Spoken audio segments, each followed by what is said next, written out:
گفتن که تا حالا از امین کتک خوردی، باید بگم تا دلتون بخواد. سلام علیکم، شب و روزتون بخیر. نگاه کنین اول آسمون چقدر خوشگله.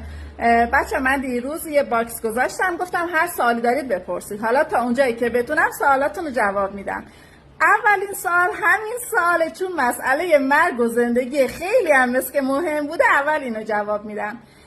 قدم حدود 173 هست، وزنم 62 است. البته الان شاید بیشتر شده باشم یا کمتر، ولی دیگه نمیدونم. خب باید بگم که من و امین هیچ نسبت فامیلی با هم نداریم، البته فقط زن و شوهر هستیم. ولی خب میدونید که وقتی دو نفر با هم ازدواج میکنن، حالا چه از نظر رفتاری چه از نظر ظاهری خیلی شبیه به هم میشن. خب بچه‌ها من رشته تحصیلی خودم لیسانس مامایی دارم، امینم که لیسانس حسابداری و مدیریت داره. بریم سوال بعد. خب ایشون هم گفتن که تا حالا از امین کتک خوردی، باید بگم تا دلتون بخواد. امین چند بار منو کتک میزنی؟